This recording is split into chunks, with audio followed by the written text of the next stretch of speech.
Okay, we are back. So, the next video, right? I am now reaching out to the union, wanting to learn more about them. I encountered the most wonderful organizer. His name was Jacob Wyant. Wonderful guy. Respected the heck out of him. An honorable guy. Okay, see, they do exist. See, the thing you have to understand about systems of authority or systems of power, and it's very important that you understand this. I have many articles on this, being an analyst and a researcher as well. Systems of power tend to self-select for certain traits. So, first of all, as Machiavelli made perfectly clear in The Prince, those who behave more psychopathically tend to rise and maintain power better. This is almost axiomatic, but there's really lots of actual evidence out there. And power self-selects to maintain its authority. So what ends up happening is you have in almost every organization in existence, if given enough time, you will have honorable people working in the trenches and horrible people rising to the top. I'm pretty sure you hardworking Oregonians like me have seen this all the time. Also Epstein, in case you're wondering. Epstein, right? That's the greatest evidence ever. Why so many oligarchs? Why were they all cool with it? You got to be a psychopath. So this is ubiquitous in all systems. It has been from the beginning. It's why you had a continent full of rulers willing to bury entire populations in the earth. It's why you had presidents in the past willing to ignore Supreme Court justice orders and just still slaughter Native Americans. Things like that, right? That's a psychopathy problem. Okay, so it makes sense what I'm going to tell you. This man is incredibly honorable. You can have honorable people in a union and absolute horrible people leading it. Okay, very important. Nothing is a monolith. All right, thank you for listening to that opening caveat. So, Jacob Wyant, honorable guy, new father, wonderful guy, absolutely singing his praises. Okay, so trust me, we work together. He's like, I'm going to get you to be initially just an informed worker so that you can help people know their rights. You don't have to be in any capacity in the union and anything like that. And I'm like, oh, okay. And I do that very well. And we get to talking and I'm like, well, I can get more involved in the union. I really like the support it does. And then he just flat out tells me, Tom, the union is corrupt. And I'm like, so out of the frying pan into the fire. And I'm like, oh, okay then, well, let's stop that. Because, no one ever does anything, it seems. And the only thing that allows evil to flourish, we all know this, is for good people to simply do nothing. And so I refuse to do nothing. My hope is that there will be lots more people who will refuse to do nothing after these videos are released, because, man, it's getting lonely over here and very disempowering when the bad people all get along great. So, anywho, as they say, Jacob clues me into that. Well, I'm like, okay, well, I'm going to look into that. And I do. I become a contract specialist at one point even, being able to work with the union. Okay? Get to know the contract well, get to represent. I'm also there giving presentations, talking about the benefits of joining the union. I'm getting in good. And I literally, I observe the corruption handle, being done firsthand in the union. They had little to no internal control environment whatsoever to prevent wage theft or time theft. Their data environment was absolutely abysmal, which is probably why, they were able to do a mall. Well, I'll get into that later. That's the treasurer part. Let's just suffice it to say, we're going to go one at a time, right? Because I was elected the statewide treasurer of the union, the financial steward of SEIU 503, the largest public employees union in Oregon, right? So, in this case, it's mainly I was a contract specialist. I witnessed them pick apart and destroy a person who was just trying to do her job.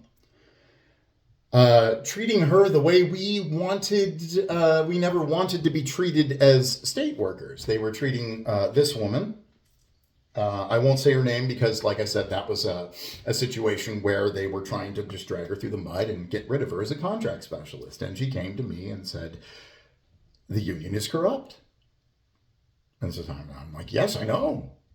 Having not caring about internal controls at all and just being willy-nilly with dues money, that's a problem. That's a problem. And bear in mind, not a problem of the line workers, not a problem of all the people who are actually doing the honest-to-God work. The problem in the union is with the many of the managers and supervisors, because power self-selects, remember, and the people at the top, including Melissa Unger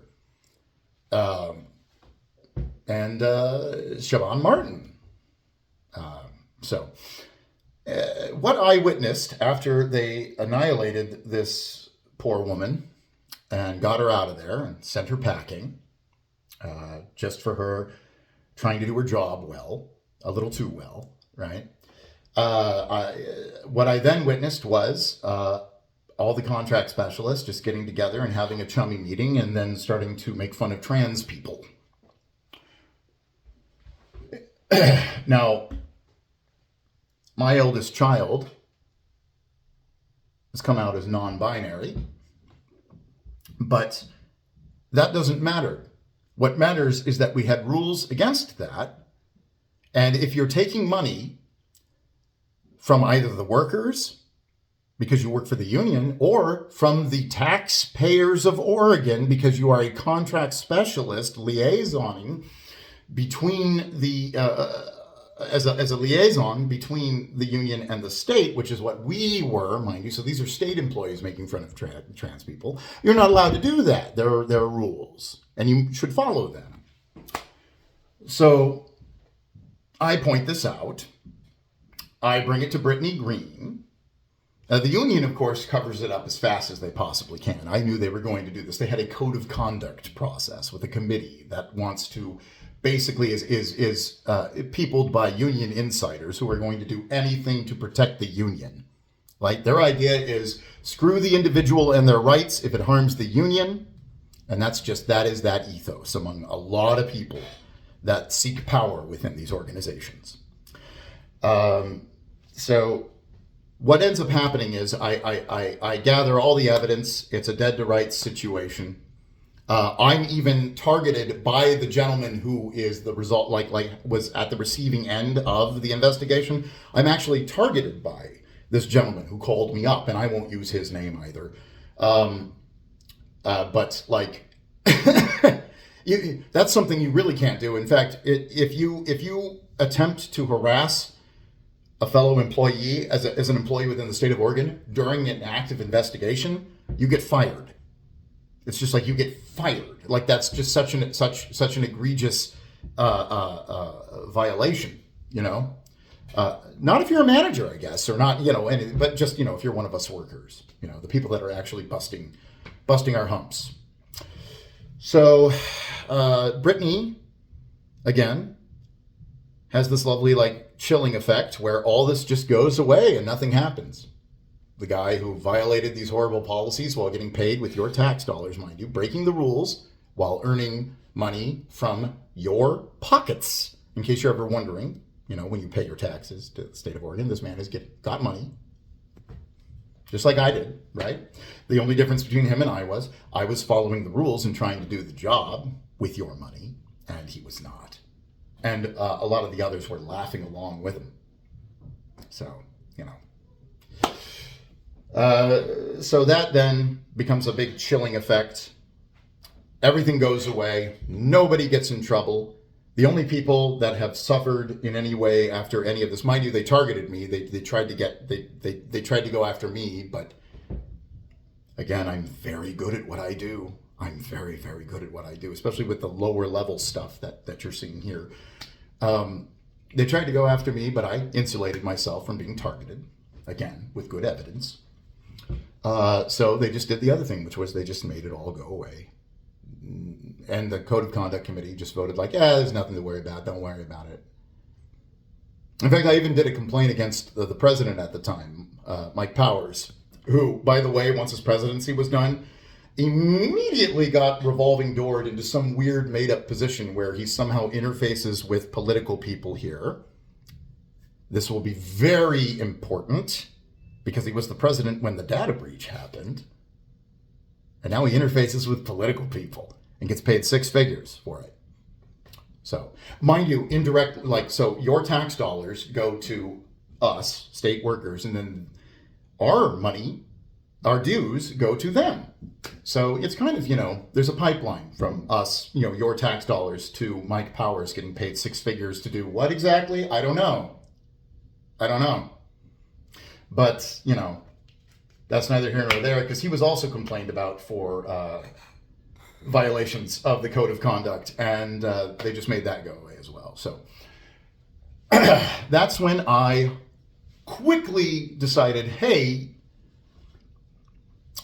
their lack of internal controls and all these shenanigans being able to be covered up very quickly, and so many complaints, mind you, happening, and so much grousing among the honorable people just trying to do their jobs. I'm like, okay, time to run for office. I'm going to run for the treasurer. That way I can look at their financials.